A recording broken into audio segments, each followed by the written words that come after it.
Hi everybody, Tim from Ski Rex Media once again with a brand new episode of the Ski Rex Media podcast. How awesome is it that during season 3 of the podcast that I have not missed a single week yet? Last season and in the first season, my first outing with the podcast, I missed a few weeks. I missed a couple. And didn't get episodes out. And so far, I've been doing so well, I'm actually weeks ahead when I'm recording this little intro and the episode that you're about to watch or listen to. It is October 18th, a Saturday, Sunday, Monday. It is a Monday, October 18th. Case of the Mondays. Great. All kidding aside, all playing around aside, yes, we're a few weeks ahead, but that's okay because there's nothing time specific on this episode. This episode features another brand new interview, as they all have so far, with Adam Sauerwein, a photographer, a fan traveler, a host of his own podcast, which makes this a sequel episode, which we'll get into. But first, the shameless plug portion of the podcast.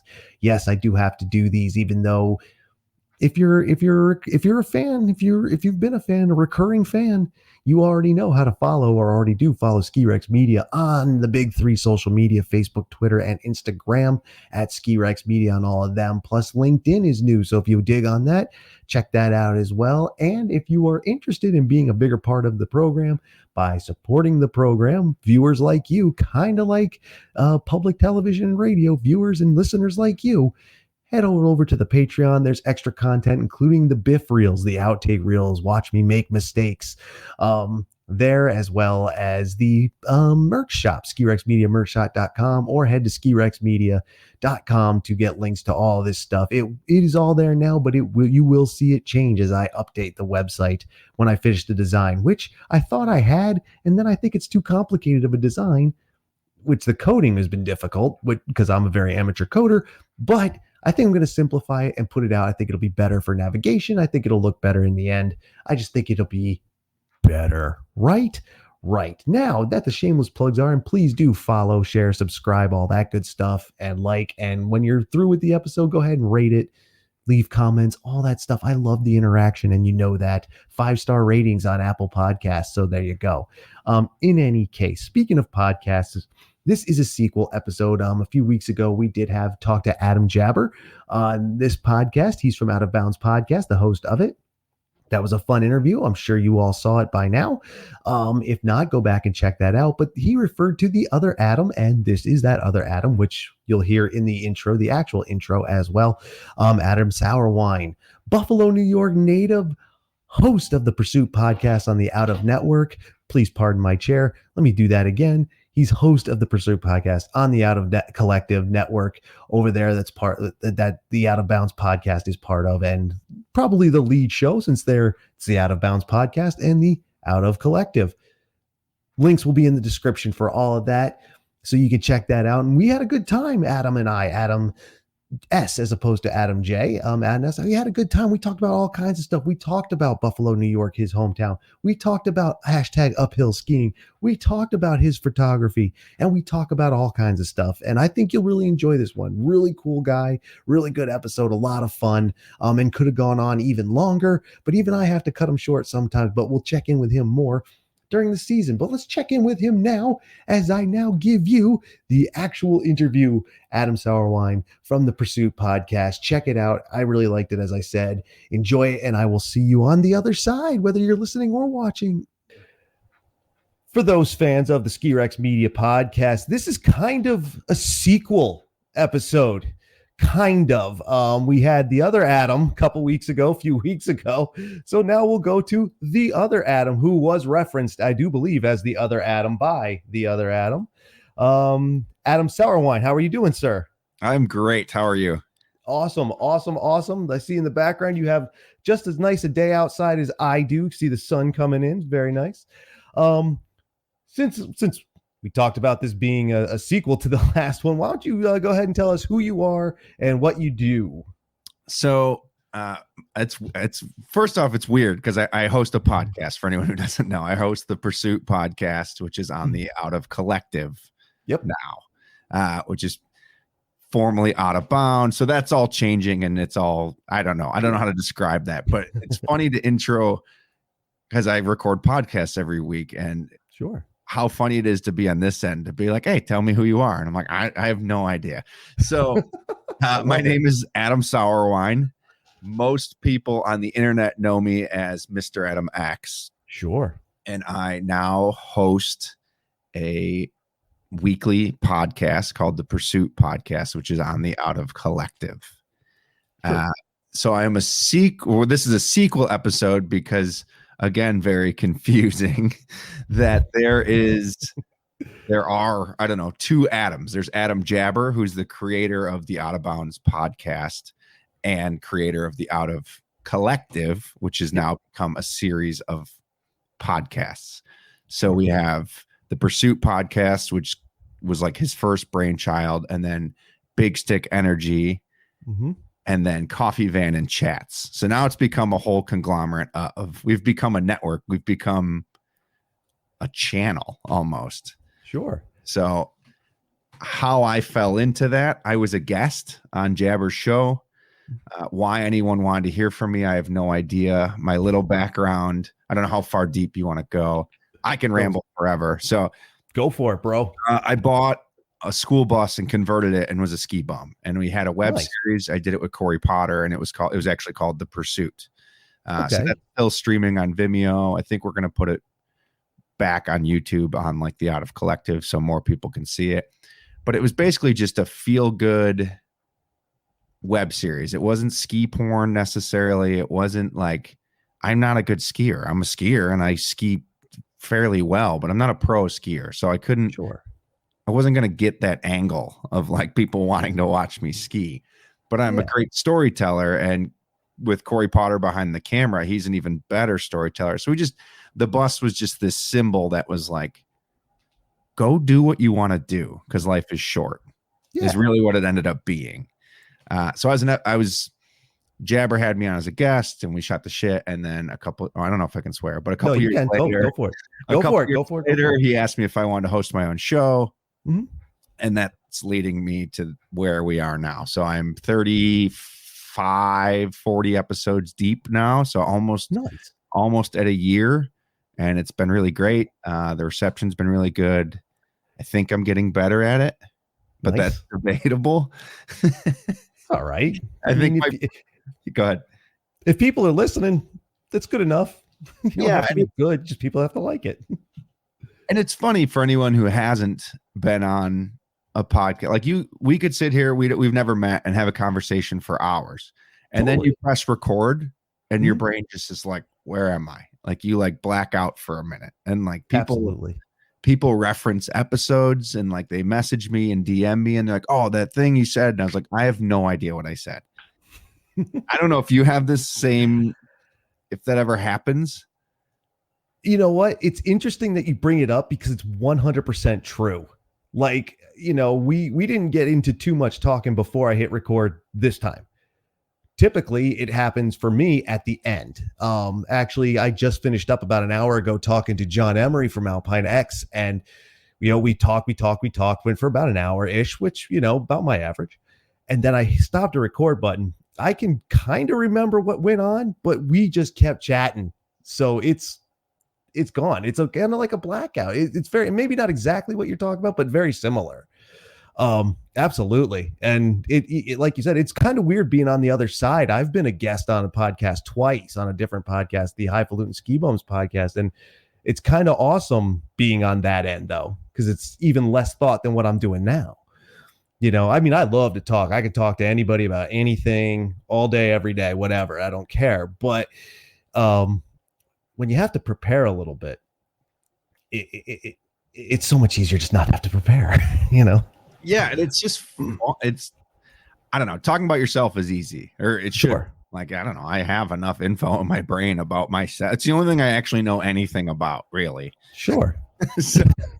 But it's, I don't know. It's funny. I mean, I'm conscious. I know what's going on, but like people bring up things and I'm like, I don't know, especially if you have a whirlwind of a day. And this isn't a complaint, but like, you interviewed someone prior to this and you might interview someone after this. And you're like, man, you have to be on.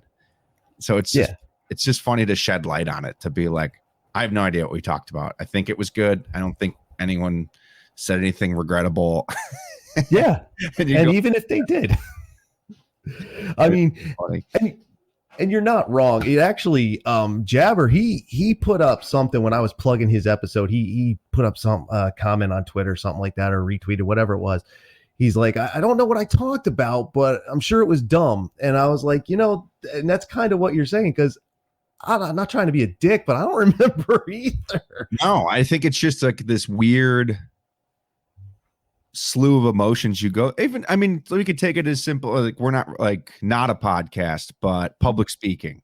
Sure. If anyone's taking a public speaking class, or even in high school, public speaking, you just black out. And it's not, the term blackout isn't the right term, but you just like, I have no idea what I talked about. I have no idea. I think I nailed it, but I don't know what I talked about. So prepare for another hour of me just mumbling. That's fine. Hey, listen, I like to try and keep it organic, man. It's just a hang. It's just me and you hanging. I'm not a pro broadcaster. I'm not a pro journalist. I did learn about journalism, but what do I know? I'm just some dope who likes to talk about snow sports and other things too. But those are other topics, like Jabber and I, when we talked, we're like, we almost got into the social aspects, as in the social issues that the world is facing today, but we really didn't. And I said, I usually don't get into it. I can, and I do with people. I love a good debate. Why not? But, I'll talk about anything. We could talk, and it's interesting talking to you. I went to your website to learn more about you, and I kind of, I didn't go full bore, Stalker X crazy looking you up, but I did look around. Now, you're a photographer by trade? Yeah, that was, yes. It was I had no other choice because I didn't want to work. Okay, fair enough. Not saying being a photographer is not work, but yep. Back up, I went to school. I'll make this real short and sweet. I went to college, got my degree in economic crime investigation and technology, which is who knows what that is. It's a fast track to like a lot of the kids I went to school with went into like the FBI. They're all state troopers. It's kind of like a glorified criminal justice degree is what it ends up being. Fair enough. And then I left. I graduated and I got a job like I was supposed to out of college, got a company truck, did the whole thing. I worked for an environmental company, and I was like, this is like, I'm helping. And once you find out, at least for me, who was paying certain bills was like, this is okay in this situation, but maybe not okay in this situation, even though the situation's the same. Whoever was funding the project would change whether like that was okay or that wasn't. Gotcha. So I didn't agree with that, and I hated working 9 to 5. So I was assisting weddings through all of this, through someone who I met. I was a cook. She was a bartender. We ended up bartending together, but lifelong friend, Sarah Heidinger, and she went to school for photo. I said I would make this quick, but it's long. Go for it, man. It's your time. Yeah. So, well, no one cares about the background of this, but that's how I got into it. I started assisting, and then I started shooting with her, and then we were in business for 10 years together.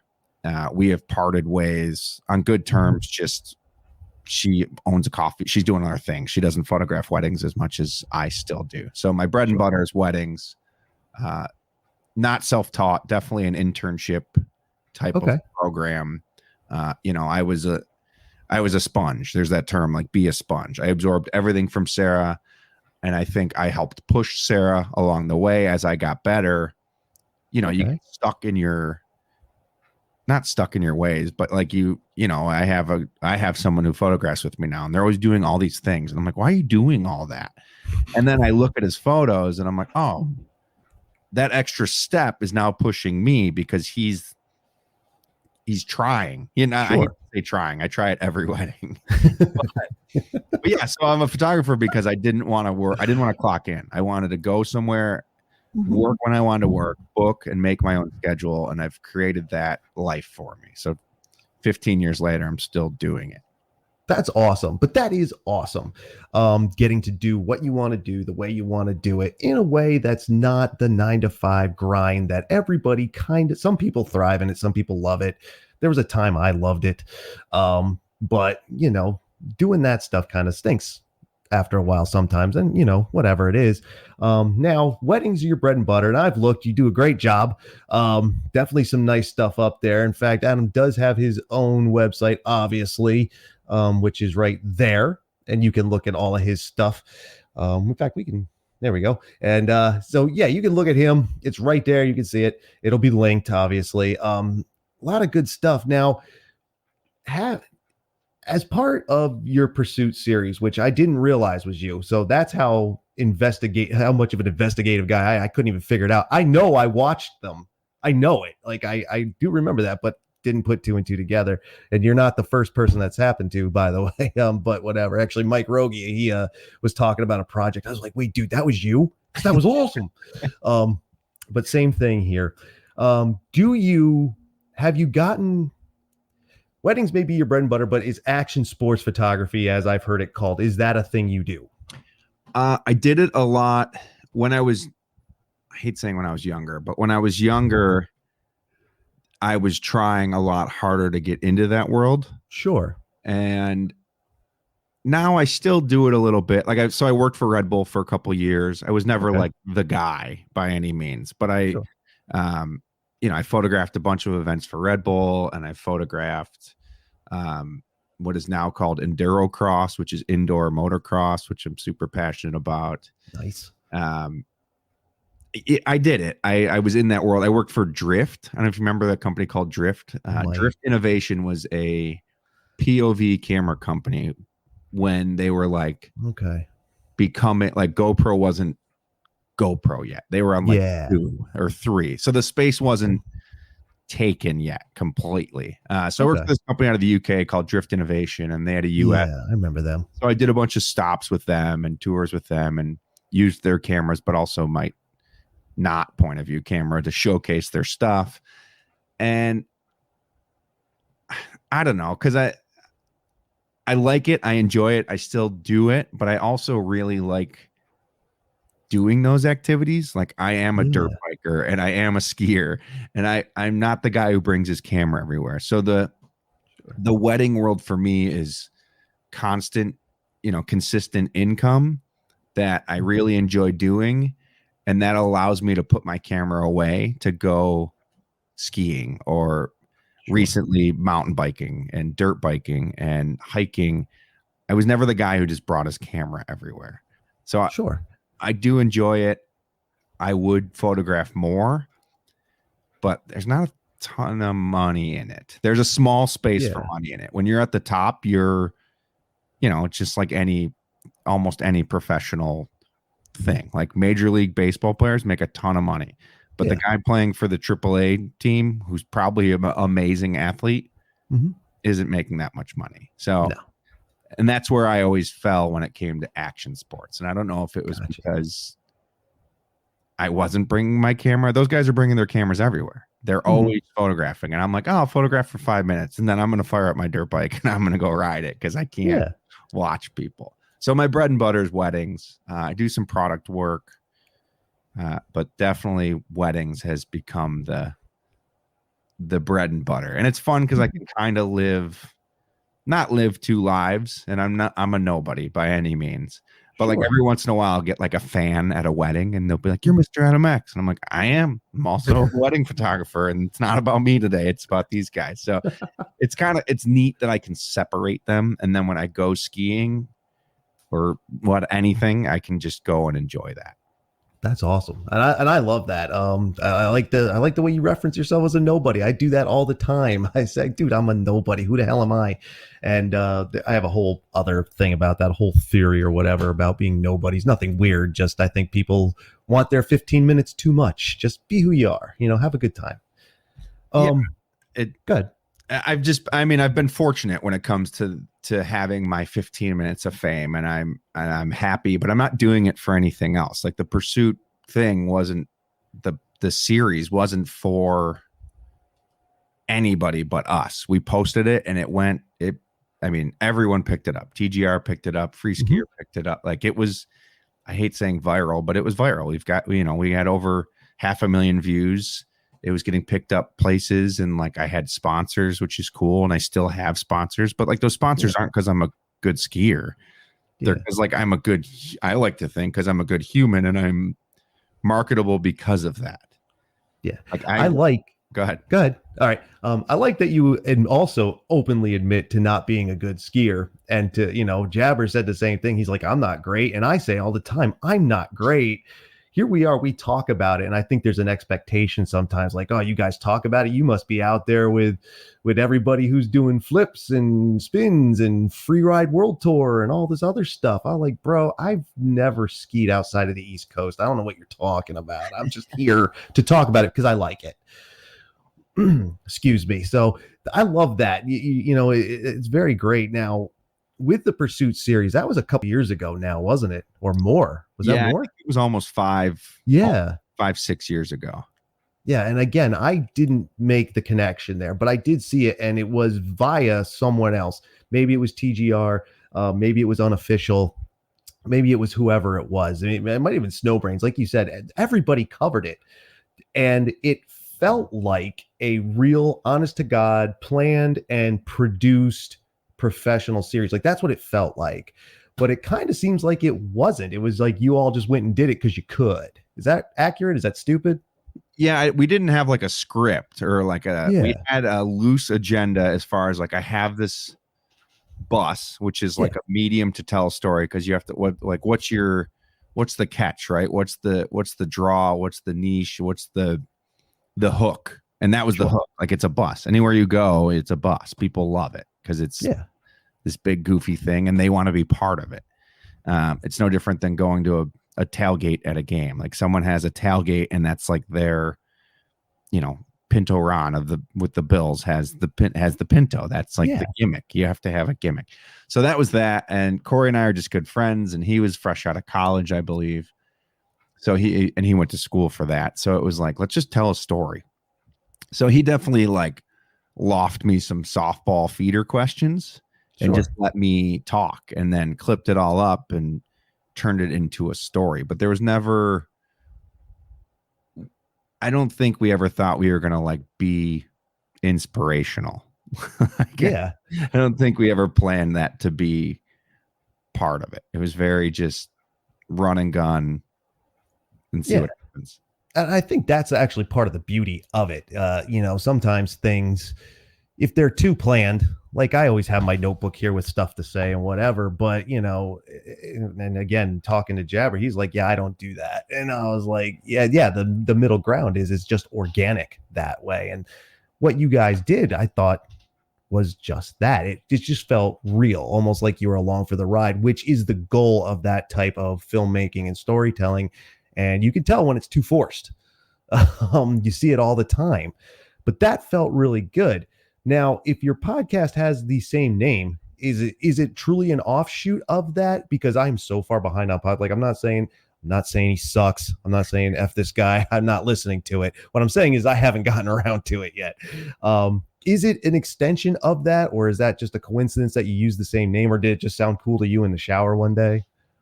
Well, the Pursuit has slowly it's become me. It's become my brand, and it's everything that I believe in. And I love that you asked, because I don't ever get to define the Pursuit. Okay. And to me, and I still can't define the Pursuit, but the Pursuit is the Pursuit to me is life. That's your life. You're born and you're on the pursuit. It's the pursuit of happiness. It's the pursuit of wealth. It's the pursuit of fun. It's the pursuit of a family and children. If that's what you like, it's your pursuit. So in my podcast, or me in general, that's what my life is. I don't know what I'll be doing in 5 years, but I'm hopefully on the pursuit. And how do you define that? I don't know, but it's just it's a do what you love every day forever. Yeah. And that's what I'm trying to do with the podcast. And I'm still learning and growing the podcast and finding its voice. But I'm trying to find people who are on the pursuit and who are doing things that they love to do. And I want to showcase them, whether it's, we all know that we all want our Cody Townsends on the podcast. Right. And that's, those are easy clicks. Everyone wants to hear what Cody Townsend has to say. But how do we find that artist who's made a career doing what they love every day and like finding their niche market and their following. And like, that's what the story I'm trying to tell. Sure, I want the Cody Townsends, but I also want like not the small guys, but just the smaller represented voices. Yeah. And so far, I think I've succeeded. I'm, constantly looking for people who are just crushing it, who are just doing what they love to do in their own way. And they find it, and they don't have to be. I did Andrea Slusarski last week, and she's a college professor. Yeah. But she's also an artist, and she's a very successful artist who could probably quit teaching and just be an artist. Sure. And I think, but she doesn't want to because she enjoys teaching. So I think telling those type of stories are important. And like, she just designed a snowboard for Coalition Snow.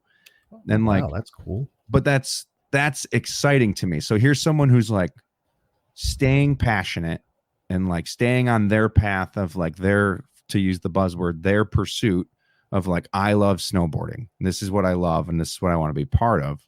So she's still part of this industry, all while having that 9 to 5, having that normal, quote unquote, normal job. And she's just one example. But so the pursuit is just me, and I try to live that brand through and through, and just like do what you love every day forever, if I had to define that. Because I think we live in a world where people do what they're supposed to do and they don't do what they want to do. And no, I agree. I think, and this might be the wrong way to put it, but it's okay to be selfish. And people are selfish in the wrong ways right now. But like, I'm selfish to myself, to my personal health, I have to go for a mountain bike ride today because I need to make that hour-long commitment to go do that. And sure, I could go for 5 hours, but I don't have 5 hours to do that. Yeah. So like and this is a whole side tangent, but that's what I want to like, that's what I want people to do. Be a little more selfish towards yourself. Don't like tell someone to F off and take their parking spot. Yeah. But like, make time for yourself, and like, oh, well, I'm supposed to go to dinner with whatever and this and this. And it's like, you don't have to make those commitments if you don't want to. So yeah, I don't know where I'm going with that, but I just, it's the constant struggle. It's always the pursuit, and that's what we're all on. That's just my term and how I define it.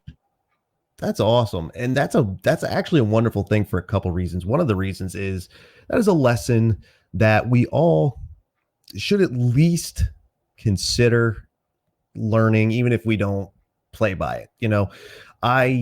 Not to get too much into my own background, because like I said, this is your time, but I didn't learn that lesson for years. Like I did great. I was successful at what I was doing, but and it had its good, it is what it is, and it was what it was. But doing what you want and what you love for forever, that's a wonderful thing. And that ideal for some people, you bring up that ideal, that ideology, and people are like, that's some kind of hippie friggin' no, like you're some kind of fucking asshole that doesn't want to do anything. And you said, I don't want to do a 9 to 5, but you still are working. You're still a successful part of humanity. Like, you're still doing it. You're just doing it your way. Selfish. I would say just be mindful of yourself. Like, selfish is actually accurate here in a way. Selfish, though, looked at more like you said, or I think the thought behind it was that's typically a negative term. Exactly. And I don't think it's always negative. It's, be mindful of yourself. Like, obviously have your world, but be mindful of yourself too. That's something you need to do. And that's something we all do. And it's something I push here at Ski Rex Media too. Everybody knows that. Like, I'm doing this, this is what I do. So similar to you. But I like that you have people who are not only looking for taking on that pursuit, but in different parts of it, like you mentioned, an artist and a teacher, on two paths there. Similarly, I haven't talked to Cody Townsend. I would, sure. Ski Rex Media, I had Dan Egan.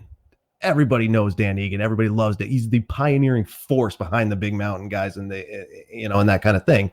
But another day I talked to someone who's running a mountain. Another day I talked to an artist. In 2 days, I'm talking to an artist who's done work in the ski industry. Like, I do keep it mostly about the ski industry, obviously, but I try to get around, and like you, who whatever pushes them, and if this is part of it, the industry, that's great, and it's obviously part of your life too. You ski, and again in Pursuit, you could see that, and look at the man's social media. He does it. He's legit.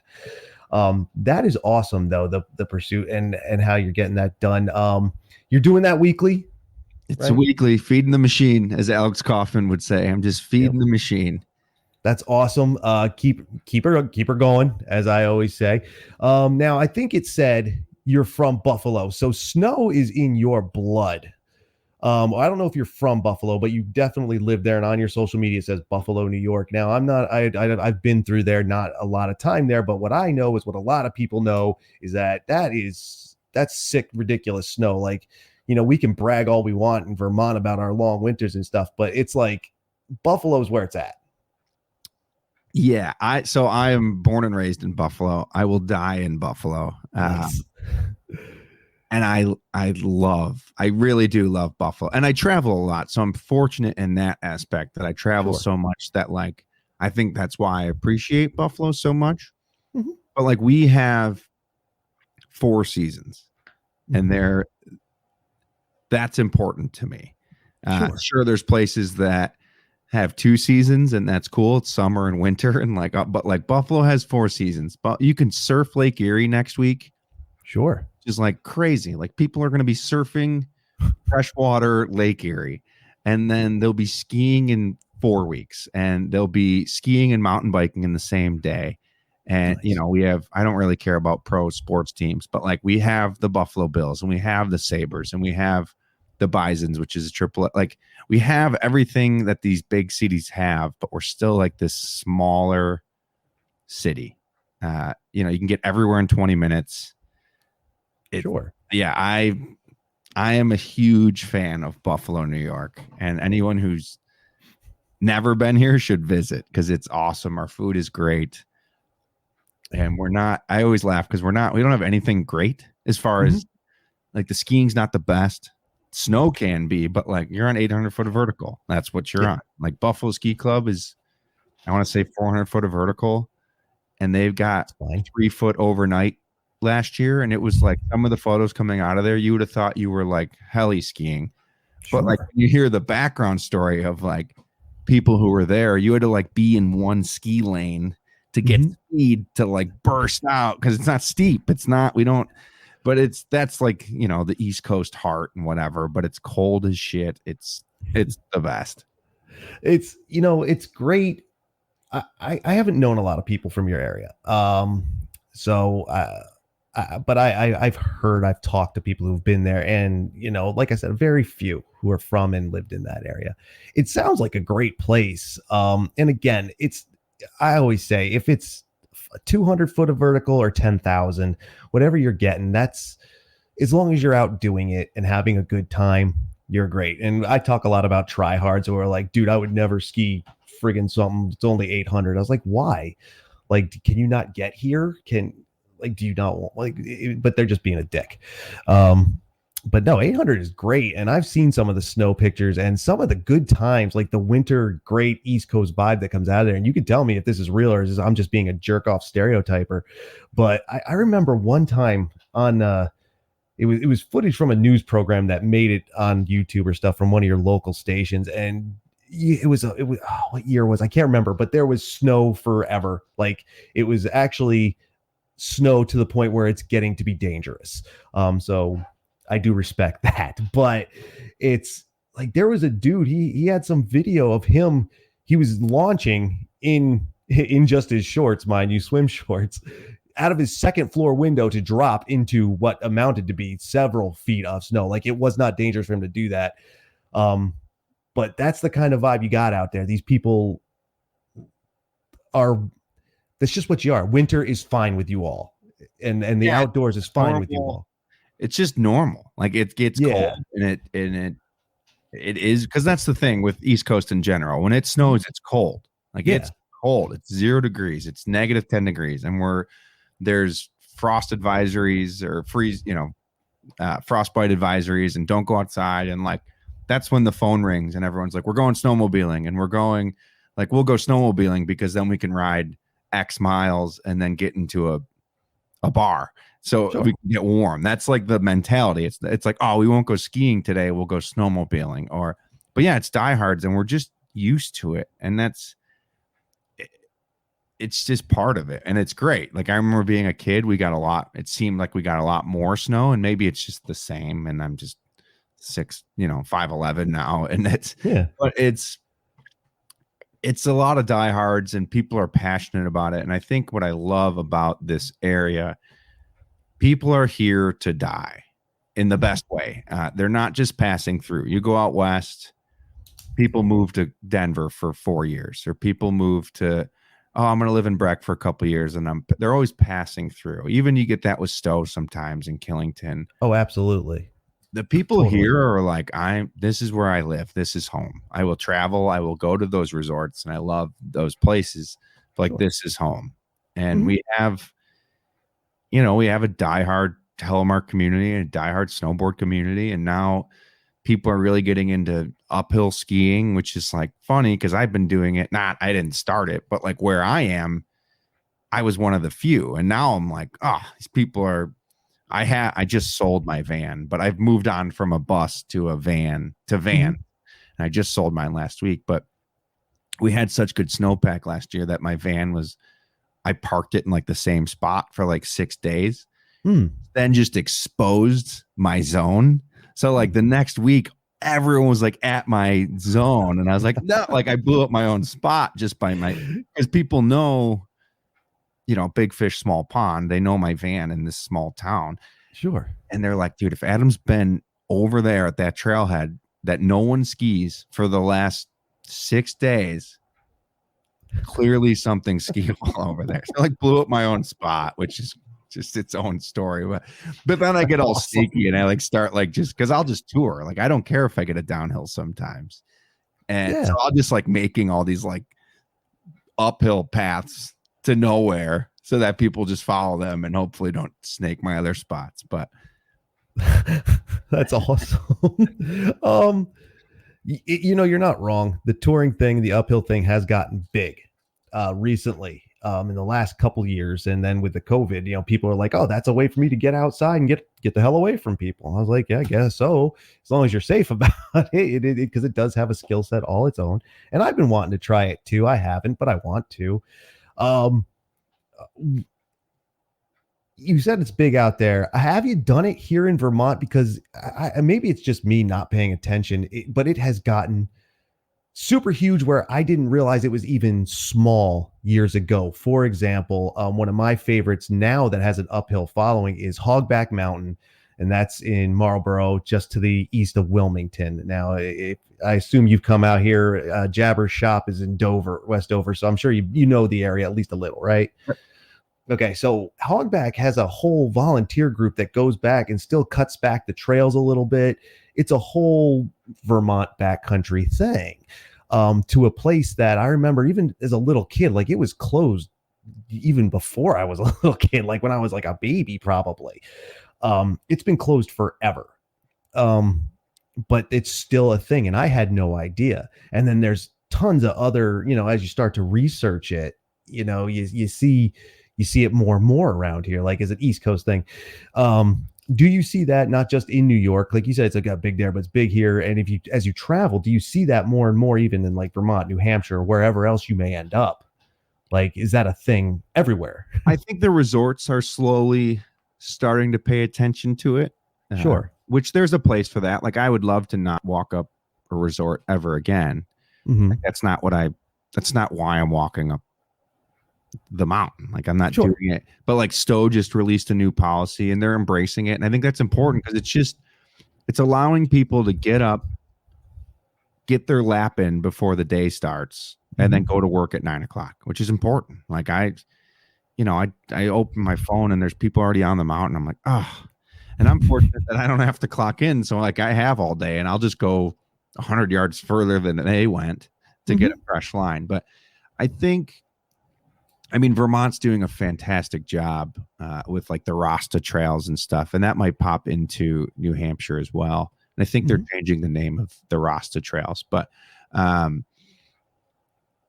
I think it's important. Like, I don't know if you've been to Brandon Gap or familiar with Brandon Gap. It's basically Not really.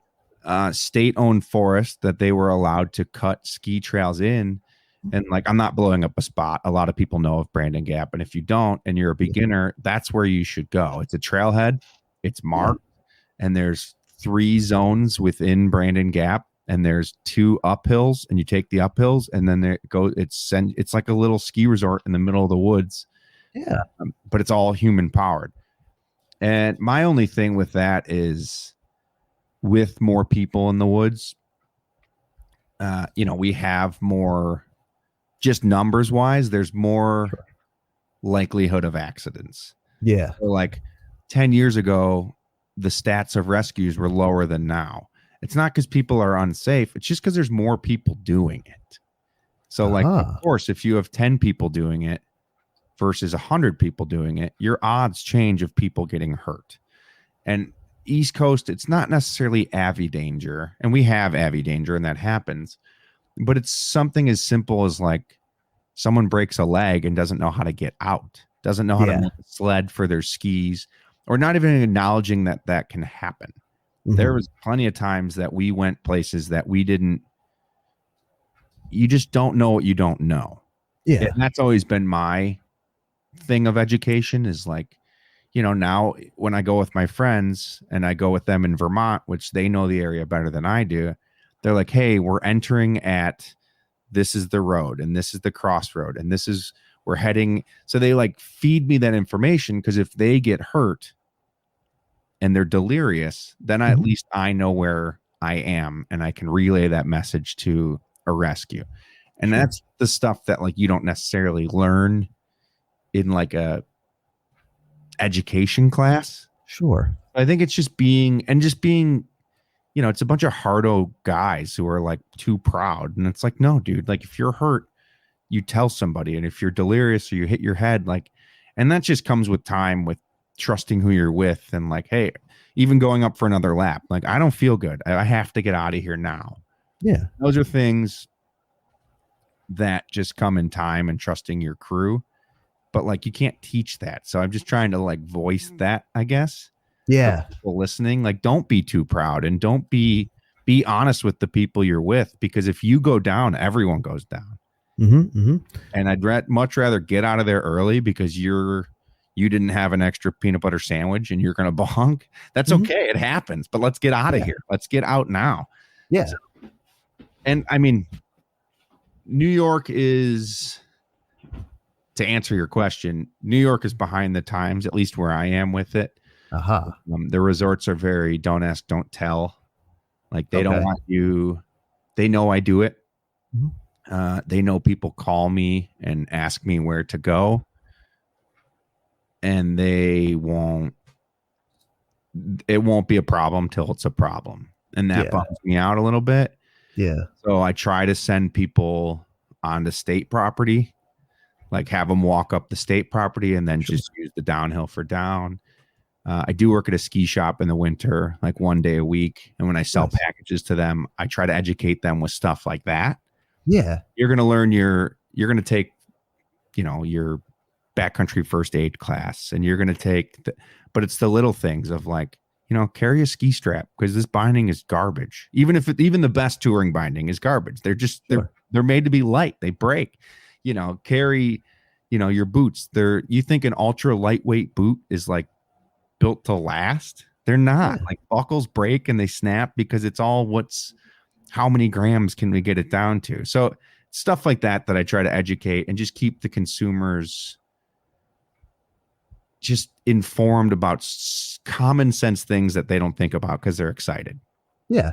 And absolutely, that's great. That's all part of safety. It's all part of the general umbrella of safety and doing it safe. Like, when everybody got hell bent, when all the resorts closed down because of the pandemic, and everybody's like, I'm just going to go. I was like, slow your roll there, my friends. You're going to get hurt, or you're going to get hurt and not say anything about it, which I don't care. Because some people, I think, are afraid of the try hard people. And I'm very big against try hard people. I really am. I'm kind of a dick about it, actually. I'm not going to lie, but I, don't worry about what they think of you, dude. Like, just if you got to get out, man. Like I'll say it, like I'm done for the day. See is I'm out. And for whatever that reason, I might just be bored with whoever I'm with. Who knows? Whatever. No, I'm not that kind of a jerk. But no, you're not wrong. And it does, the education does need to be there. People do need to be safe. People also, I think, need to realize on the other hand that it is done. Like you said, you're a little behind the times in your area, but people are doing it. I think people look at it and say, all right, the touring thing is for the big mountain, backcountry, Rocky Mountain, Cody Townsend, that's who's doing it. I'm like, nah, dude, you can do that. Like around here, one of the things I'm going to try and do this year, kind of a silly bit, is that there's a ton of farms here, dairy farms mostly, and some of them are built on hills, and those hills are cut and they're mowed because the cows mow them because they're eating. I was like, how great would it be to knock on this guy's door and be like, dude, can I go take a few runs up your hill? That's the same thing. It's okay to do it like that. I don't know. Maybe it's me. I think it's awesome. And I see people, especially people who are into the arts, like a professional photographer who can get these. And I think this is part of it. These glorious, they go up pre-dawn and you're just there at the beginning of the day. It's just like, that's majesty. Like it's gorgeous. And I'm sure you've seen this stuff too. I'm sure you've done it. Yeah, I think it's definitely a flex. And I think most of those guys or girls aren't necessarily doing it, at least the ones I know, they're not doing it for a flex. They're doing it out of making time for themselves. And like I said, being selfish in a positive way. Mike Hayes, I don't know if you're familiar with Mike Hayes. He's the global marketing manager for Ben & Jerry's ice cream. Okay. The photos and the footage that man gets on Mount Mansfield is unbelievable. And I interviewed him and I was like, dude, I'm waking up early. Like we're on the same time zone. I'm up at, 5 in the winter. Yeah. And he's already I look, you check your phone, unfortunately, is the first thing you do. And he's already up there and he's like getting this sunrise. And I talked to him and I was like, why are you up so? He's the global marketing manager. So some of his meetings are at 2 a.m. Sure. Because it's 9 o'clock in Germany or whatever. Yeah. He's like, I'm up, I'm restless, and I go. But that's just out of necessity. He's up for the meeting. He does it at home, I assume. And then he goes skis and then he's at his office at 9 a.m. So there's something about being, one, it's self-accomplishment. You're just hiking and you've made it to the top of something that you could be like, there's plenty of days where you're the only person on that mountain at that time, at least at that elevation. And that's cool. And I think I love touring so much is one, because I can't take the hits on my body anymore. I mean, I'm not that old, but I can't go ski moguls for days. When it's spring, sure, I'll beat the crap out of myself. But like, touring, I can ski all day, have that feeling of being on snow all day, and I feel good at the end. I'm tired, but like my knees don't hurt, my back doesn't hurt. So that's where I found it, and it's peaceful, and it's I don't know, I enjoy it. I think it's really fun, and sometimes I bring my camera, and sometimes I don't. But it's that just finding new. Like I look at maps now, and like I'm looking at elevation charts and topo and being like, oh, I think I can ski that. I think that's doable. And then you call your friends and you go and do it. It's like it's a mission. And even if it's 800 foot of vertical, it's still a mission. You're still like, I think this is skiable. Like, oh, these pines are really tight, but then it opens up to some birch and you're like, I'm going to try to. So I don't know. It's been really fun for me. And I'm really excited that people are getting into it. Sure. I just think that they have to, how do you teach that? Like, it's not the same as skiing a resort. Even the woods at a resort. The woods at a resort someone's probably skied that a couple times in the last week, and now there's fresh snow. So there is a base there. It's been and it's been gladed. When you're out there on your own, like you hook a tree, like it's just a totally different mindset of skiing that I really enjoy. It's raw. It's just loose and fast. And to your take on farmers' hills, I have a pow surfer. I don't know if you've ever pow surfed. No. It is like, it's a snowboard with no bindings. Sure. It is the most fun I've ever had on snow in my life. If I could pow surf every day, I would.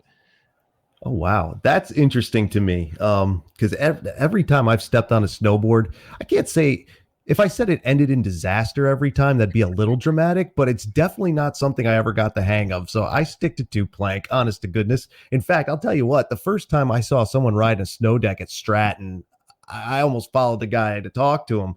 And I lost him because I wasn't sure what I was looking at, a skateboard deck, and that was it. No bindings, just grip tape. I was like, dude, you're going to die. This is impossible. And the tech's gone so far, but I grew up snowboarding. I didn't actually put skis on until I was 19.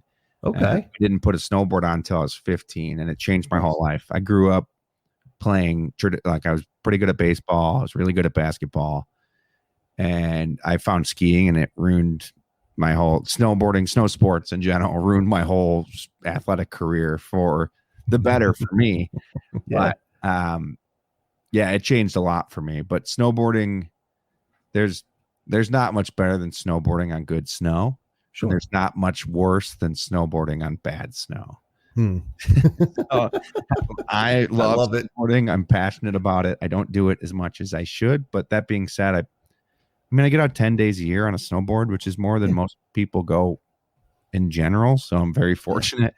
But pow surfing is like the truest form of snowboarding. And if there's snow, good snow, it's unbelievable. It's like floating. It's the closest you can get to like weightlessness. That's very interesting to me. Yeah. I've never tried it. And again, like I said, all kidding aside, it's hard for me to fathom because I'm not the most athletically proficient.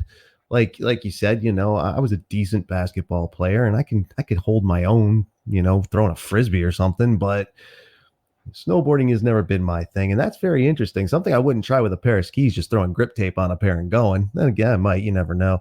But that's very interesting to me. And the fact that you refer to it as like a purest form, that's great. Because I think that's a part that takes a lot of hate in snow sports, because again, it looks at the negative idea. It brings up the word hippie, and it's like, all right, calm down, dude. We're not all that. Stop it. Stereotypes need to go. It's just fun.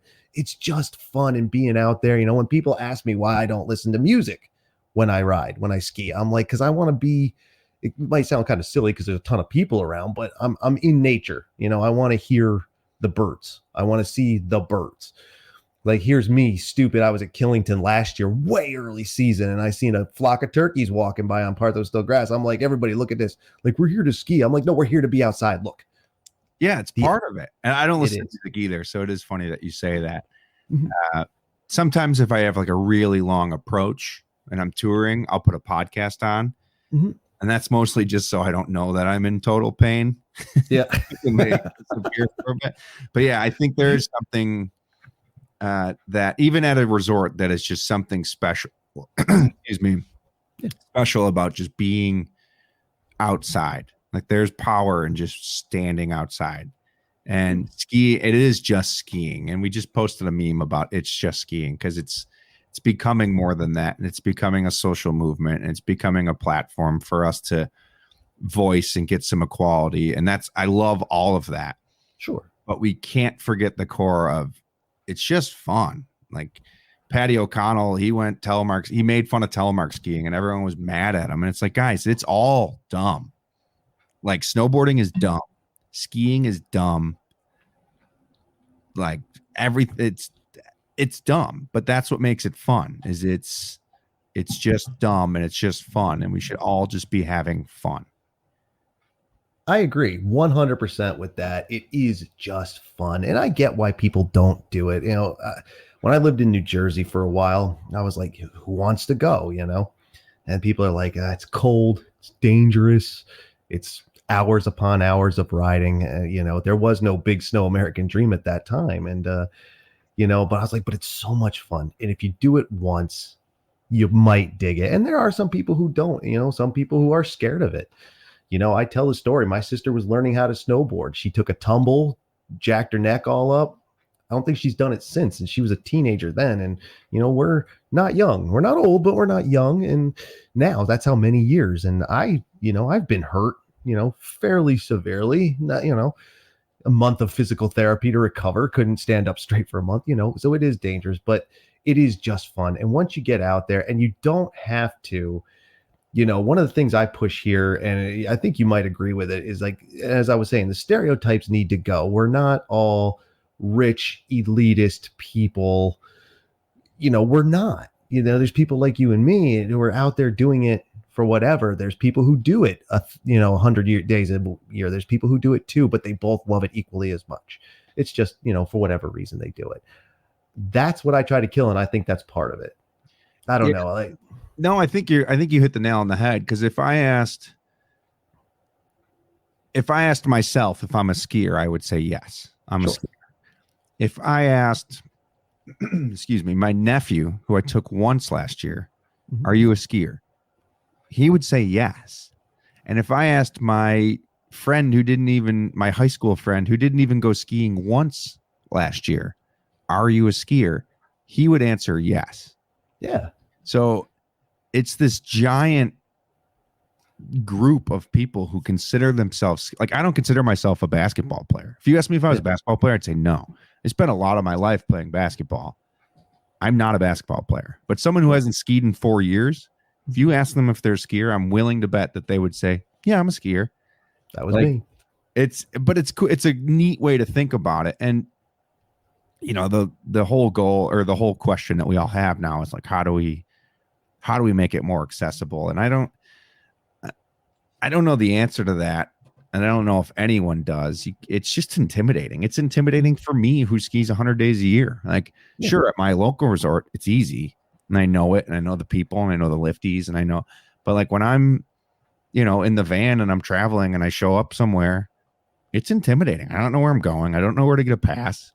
Even if I have a pass, I don't know where to get a pass. Like, sure, I don't know what lifts are fun. I don't know what lifts aren't fun. I don't know. I have no idea. Every time I go to, oh God, what's the one in, what's Mount Ellen? What's the ski resort? Sugar Bush, right? Yeah. I get on that lift that goes to Mount Ellen that takes like 4.5 hours. And I'm like, no, like every time. And I end up on that lift that takes forever. But like, here's like me, an experienced skier, not a good skier, but experienced, gets on the wrong lift to this day. And I couldn't imagine doing that with a 7-year-old, or, your girlfriend that you just tried to take, or boyfriend you just tried to take skiing for the first time. So how do you curate that experience, and how do you make it better? And a simple thing is just signage at resorts. I think, somewhere like Mountain Creek in New Jersey does a really great job with signage, saying this is how you get to, I think it's south is what they would call like the terrain park.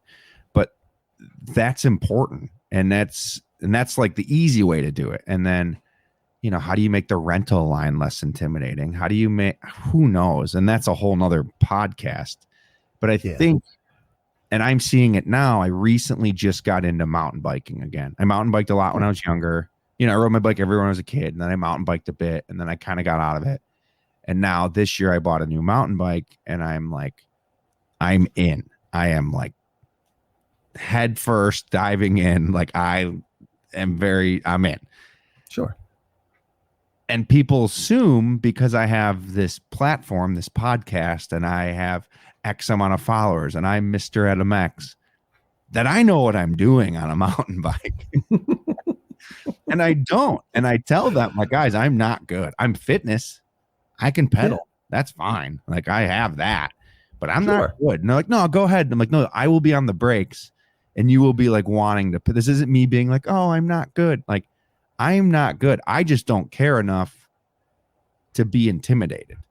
Like, I'm going to go and I'm going to have a riot. And what you learn is that your friends don't care, or if I meet with strangers, they don't care. They'll wait for you at the bottom. That being said, if you're a beginner, sure, you're going to go and learn and take lessons. But most people don't care. Even my friends from high school who don't ski or snowboard that often anymore, they'll be like, oh, you're good now. And I'm like, dude, I just want to go and have fun. And then we'll get a $12 bowl of chili, and we'll shoot it, and like, it'll be great. That's why I want to go skiing. I don't care. There's plenty of days I go skiing and I don't even ski. I mean, you ski, and I'm fortunate in that, but there's been days where you spend more time in the lodge drinking coffee with your friends than you do skiing. And that's still skiing. Yeah, that's totally okay to do it. That's what I say too. I was like, do it the way you want to do it. Granted, yeah, it's awesome to see the park guys who are really good. But they had to start somewhere too.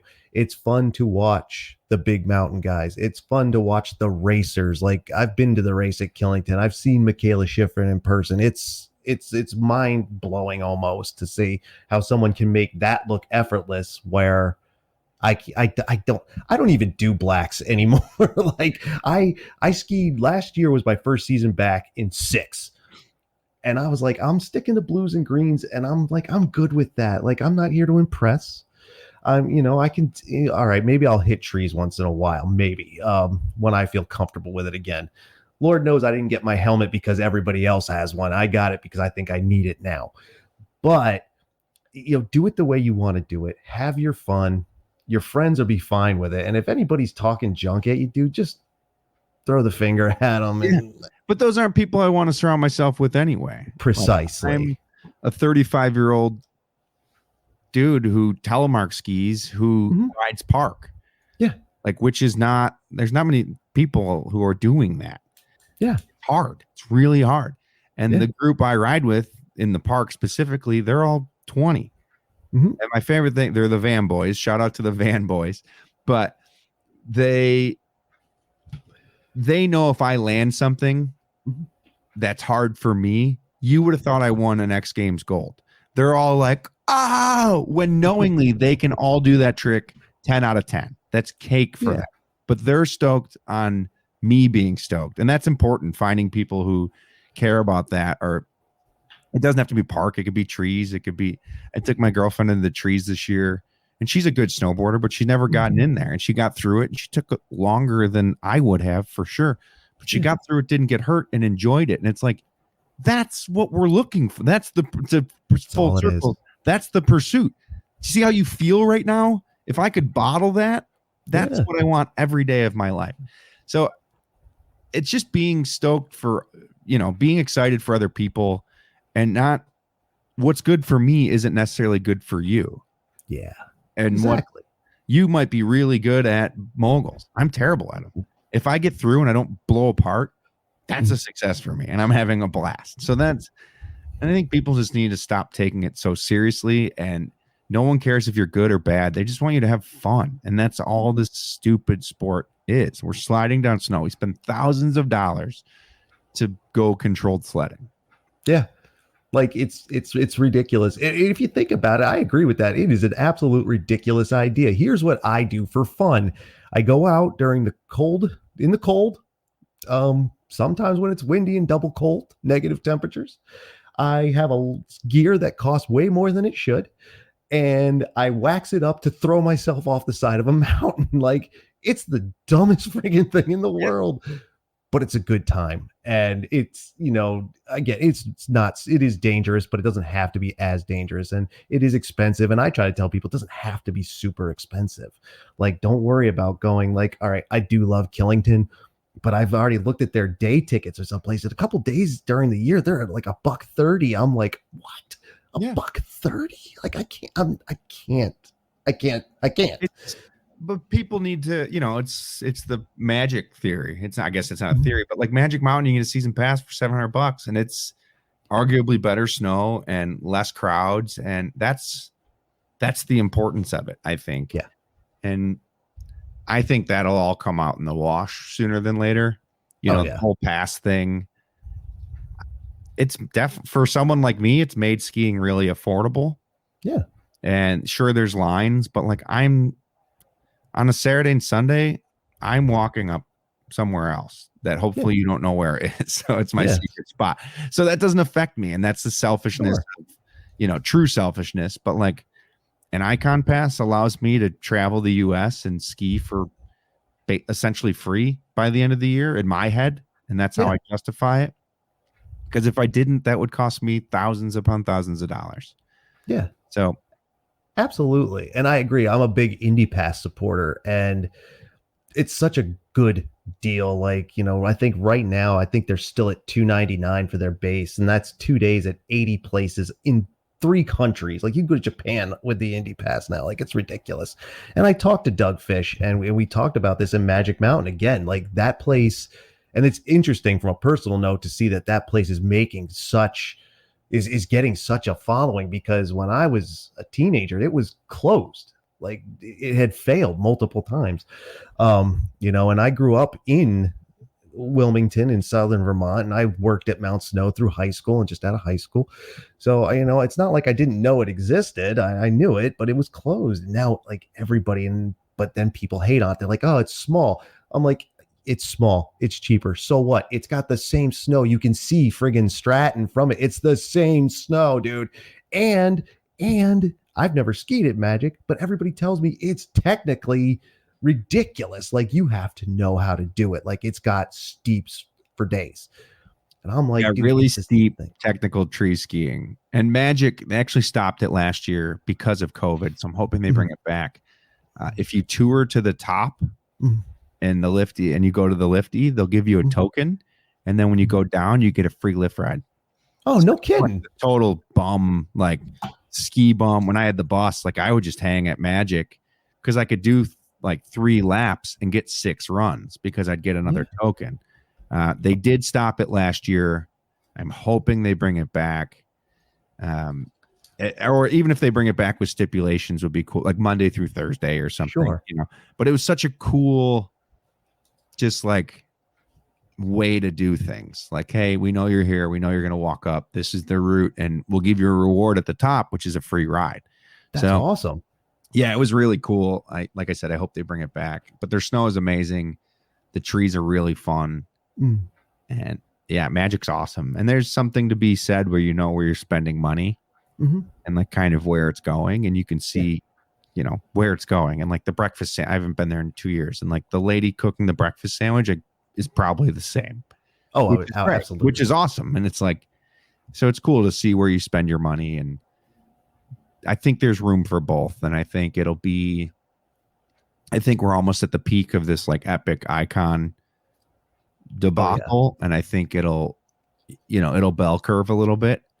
We're there. We're like close to the top, and it's all going to like crumble, and then it'll find a place. Yeah. Which I think it needs a place.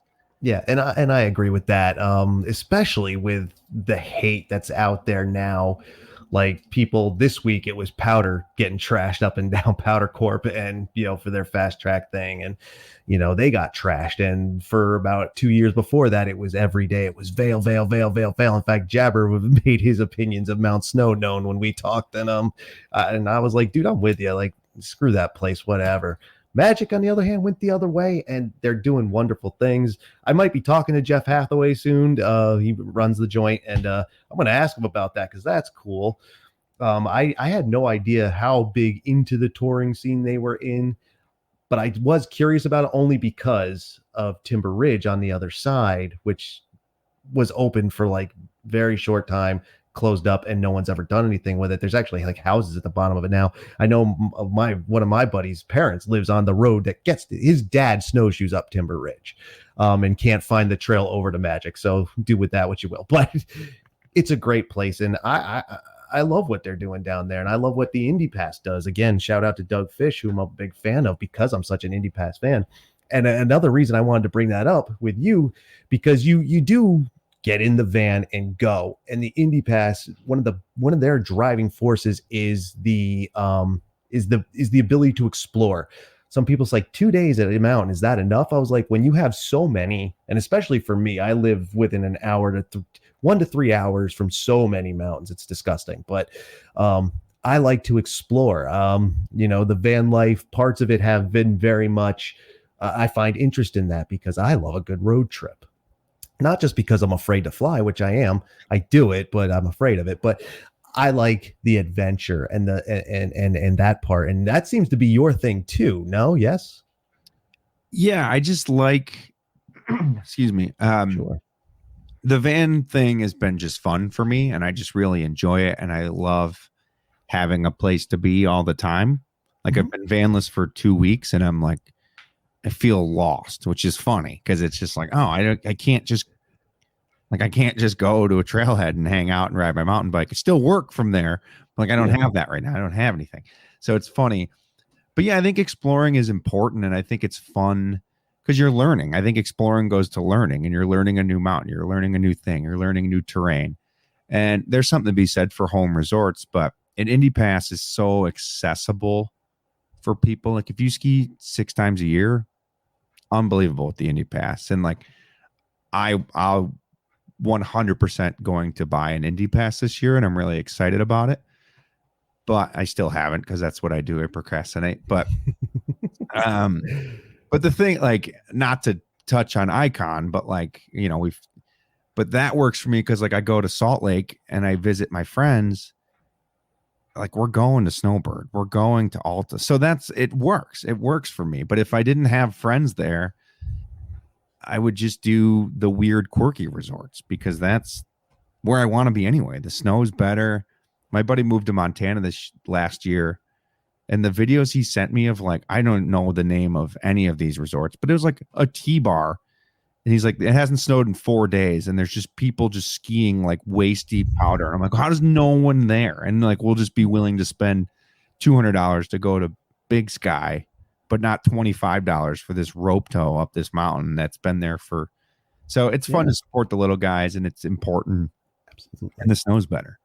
9 times out of 10, the snow is better. Oh yeah. Oh, believe me, I push it hard. Like I get it. If you have to go to 15,000 feet and, you know, get a 10-mile ski run, I get it. I guess I understand it, but don't sell the small guys short. Like we have Northeast Slopes up here, just north of where I am. And that place is hugely popular. And I mean, it has like the fastest rope tow in the US. Like I've seen people just grab onto this thing and like, oh geez, get whiplash because it's legit, I guess. I'm a little nervous about it myself, but I think that's what they have is 2 rope tows and that's it.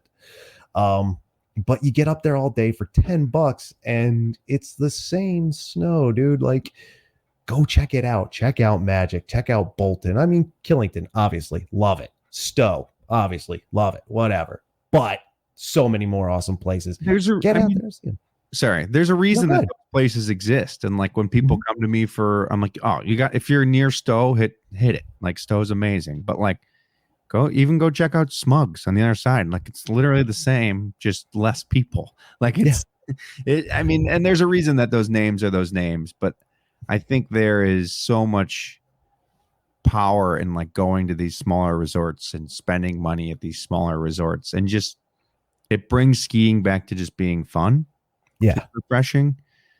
But like a Scutney, have you been to a Scutney?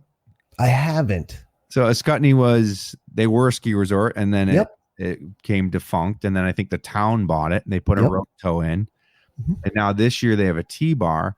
But I love the concept of this. So they have like race leagues and beer leagues and stuff, which gets people on the hill. But they encourage you to tour to the top. So you take the T-bar to midway, and then you can earn the top half of your turns, which just preserves the snow and makes the skiing. It's really neat to see these smaller resorts adapt and like create an experience that is like no other. Like you're not going to go to many places in the world where you take a T-bar halfway and then encouraged to put your skins on and go to the top. It's awesome. And you know, it's great that you bring up a Scutney because this is a tiny little place. It's like town owned, like you said. You know, it's amazing because of how easy it is to find. It's exit 8. Like that's it. It's exit 8 off of I-91. You can't miss it. It's the biggest dang mountain right there. Like it is obvious which one it is. It's the one with everybody's radio antenna on it. That place, I'm sure it doesn't do the numbers of the big places, but it is probably loved even more.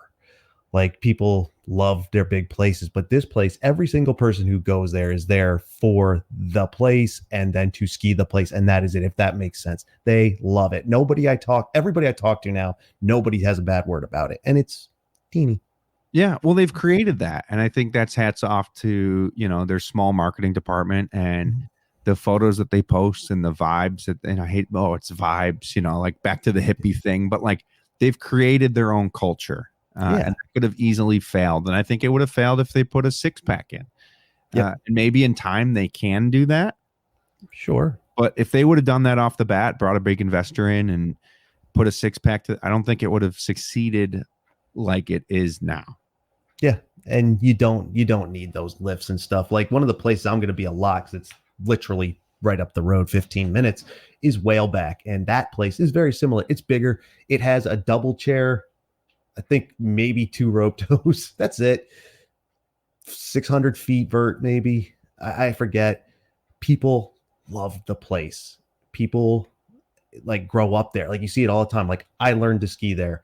And even though, Killington's an hour away, the Dartmouth skiway's, 40 minutes, whatever, people go there because they love it. And you can't beat the price. $200 for an unlimited season pass right now.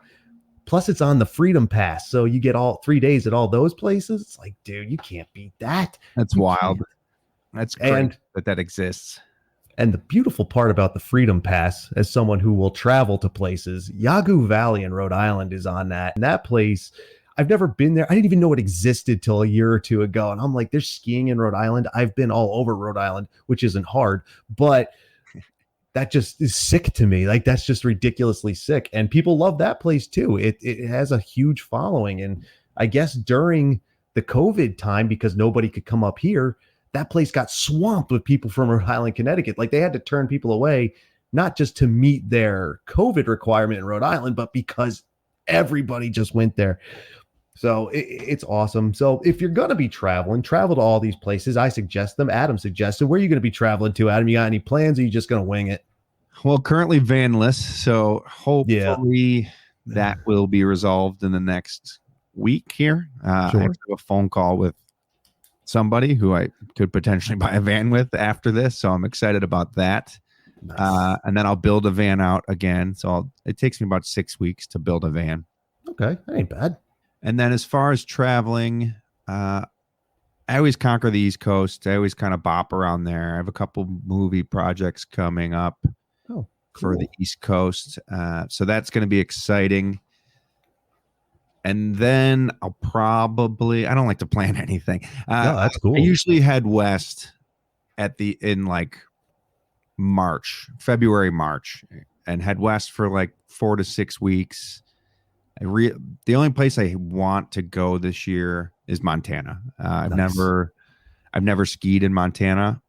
Like I said, my buddy moved out there, so he's got like a bunch of secret little hidden gems that I really want to hit. The Indy Pass will be huge with hitting a lot of the smaller spots, and I'll still ski the majors. Like I've got a bunch of friends at Palisades Tahoe now. Is what they're calling it. Yep. But like, skiing with friends is important. So I'll meet them there, and that's where the icon will come into play. And I'll do 5 days at Snowbird, because if you've never skied Snowbird, then you don't understand it. There's nothing like it. Snowbird's unbelievable. The snow in Utah is unbelievable. That is something I kick myself for, is when I lived in Las Vegas, not going to Utah. But anyway, I didn't mean to interrupt. No, it's fine. But I don't ever usually make a plan. Hopefully get a van here soon. When I go out west, I'll tow a trailer full of dirt bikes and mountain bikes. So it ends up being a 6-week trip, and I'll have friends fly in, and we'll go dirt biking in Moab, and my girlfriend will fly in and she'll come dirt biking, and we'll go skiing. And so I don't really know. I don't have a major plan. Like I said, we have a couple, I don't know if I can talk about them yet, but we have a couple film things that could be happening with the OutOf Collective, which I'm excited about.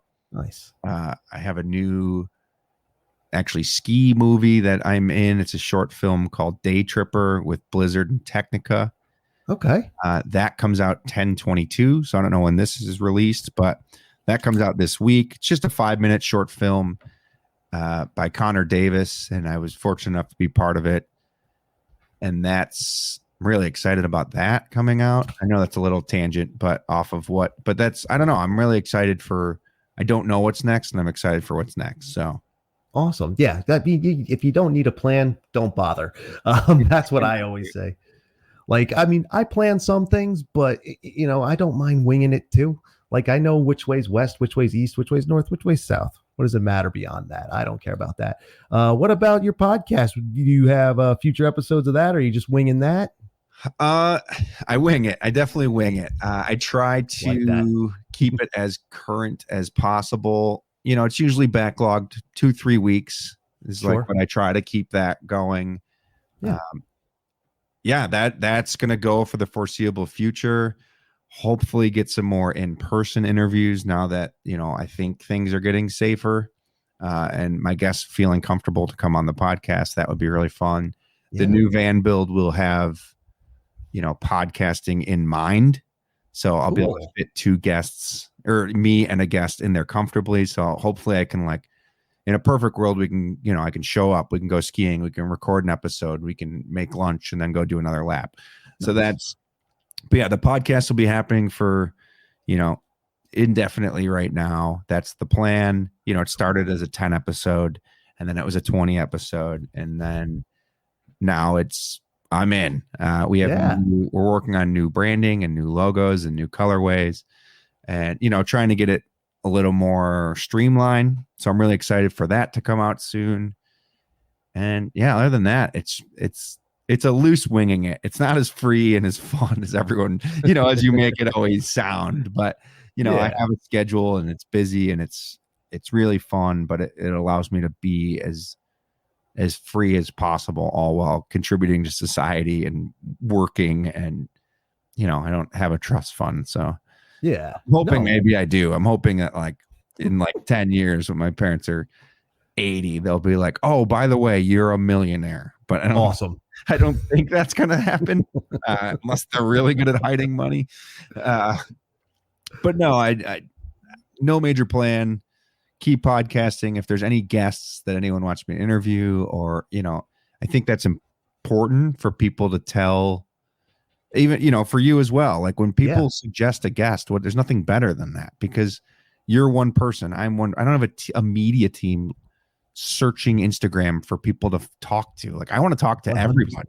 Yeah. So don't hesitate to slide into my DMs at Mr. Adam X on Instagram or at Out of Podcast and say, hey, you should interview him or you should interview her or, this person has a really fun story or even an idea for a podcast, whether it be interviewing 4 local shops or 4 East Coast shops and just getting their opinion on the ski scene. Like those are all brilliant ideas that I love to hear. And I can't be, I'm not too proud. I love hearing, these podcasts don't exist without listeners.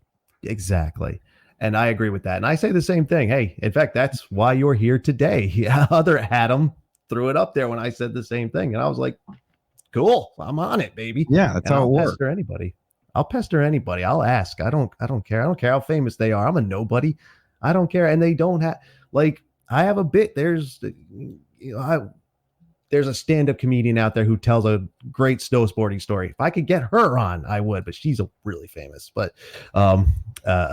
Whitney Cummings actually. Yeah. So she's going to shoot her shot when it comes to that. Cause if they can gain your audience, even if it, and I don't mean your audience is small, my audience is small, but compared to her, our audiences are small. Yeah. But she can gain that little following. Yeah, absolutely. There's value in this and there's value in just talking and being heard. Yeah. So, and it's an odd story. That was actually for me. I'm like, wait, what? No, because I've seen stuff like that. That doesn't happen.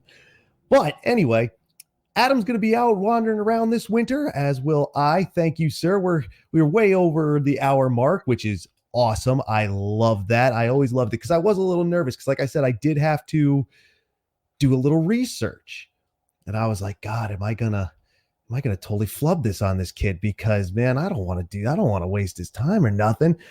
It's on me, but shit, we did it, man. Yeah, I can talk. I have the gift of gab. Whether it's anything anyone wants to listen to, is that I can't answer that question. But I can talk, so I'll give my opinion on anything. Yeah, absolutely. That's fine, dude. In fact, I might hit you up again to see what and how you're doing throughout the season. Later on in the season. Plus, I do have another idea I've been talking about on Ski Rex Media, doing the road trip division. And since you're a van guy and you build your own, like you're legit, bounce some stuff off you for that too. But we'll be out there. People walk up to him on during wedding shoots and recognize them. Would you care if someone did it on a ski mountain somewhere? No, please do not be shy. Please do not be shy to slide into my DMs. Tag me in stuff that you're excited about. Tag out a podcast and stuff that you want. If you think it's important, whether it be donations to someone who got hurt, like tag us in that stuff. And we want to help in any way possible. I want to help in any way possible. I want to meet everyone. I want to high five everyone as long as we're safe about it. There's a safe way to high five, because last year there wasn't a safe way to high five. And I think we're getting there.